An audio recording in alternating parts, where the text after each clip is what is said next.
কি করছিস তুই? আলু ভাজা।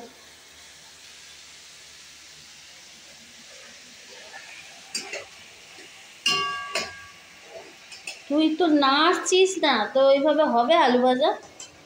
এবার একটু নুন একটু হলুদ দাও। রাঁধছে কে? আমি। তা নুন হলুদটা দেবে কি? বা এটাতে দেবো। বা এটা দাঁড়া, কি এটা আমাকে দাও। ব্যাস, এবার একটু একটু নুন দাও। খুন্তিটা সরা পড়ে যায়। ব্যাস, একটু হলুদ কম দিলে একটু হলুদ দাও। নুনটা 2 চামচ দিও। নুন চামচ দিয়ে। ব্যাস ব্যাস।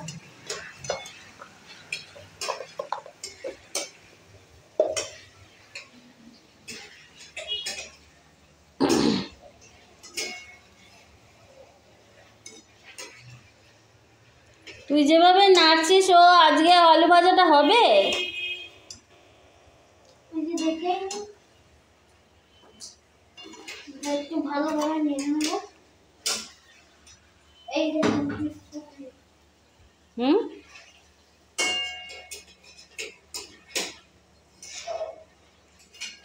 তো জাদুর গায়ে হাত বুলানোর মতো করছিস। তুলে দেখাচ্ছি। তুলে দেখাতে হবে না, কাঁচা। দাঁড়া, নাড়তে হয়। এই দেখ কিভাবে আলু ভাজা নাড়তে হয়। এই দেখ, ছাড়।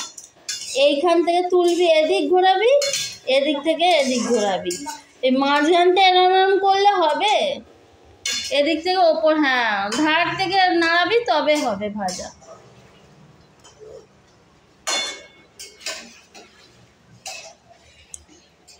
আমি আটাটা মেখে নিই।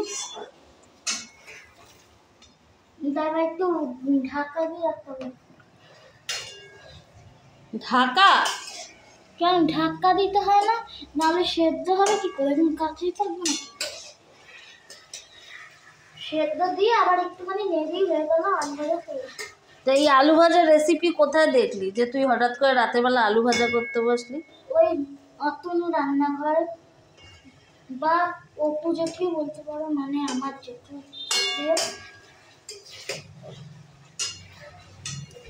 এই দেখুন,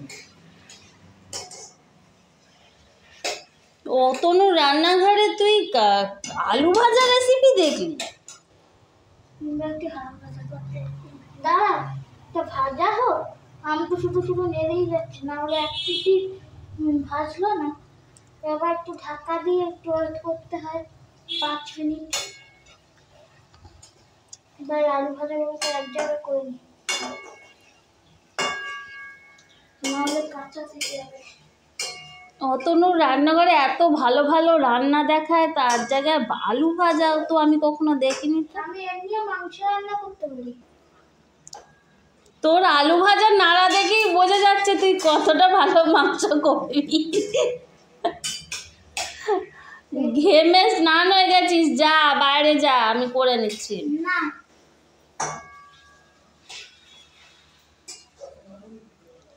তুমি আমি যেটা বলবো সেটা সেটা করবে। কি বলবি?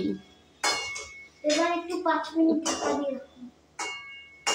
ঢাকা দিয়ে আবার নাড়বো। এতক্ষণে টাটা বাই বাই, আবার পরে দেখা হচ্ছে অন্য ভিডিও। তো আজকে রান্না করবি, পড়াশোনা করবি না? করবো তো। এই দেখুন, কখন পড়বি? এই দেখুন আলুটা কিভাবে সেদ্ধ হয়েছে দেখুন। এই দেখুন, কাটলেই বেরিয়ে যাচ্ছে দেখুন।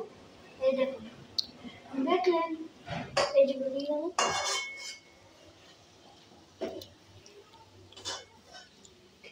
দেখতে থাকুন। আলুটা ভাজা হয়ে গেলে পড়তে বসবি তো? ঘেমে গেছিস। এই দেখুন আমার সামনে। তোলে না, পড়ে যাবে নিচে। এবার একটু আটাটা মাখি, ততক্ষণে সেদ্ধ মানে একটু ভাজা ভাজা হোক, নাড়লে তো আর ভাজা হবে না। একটুখানি ওয়েট করেন, তারপর দেখুন পুরো ভাজা হয়ে গেছে।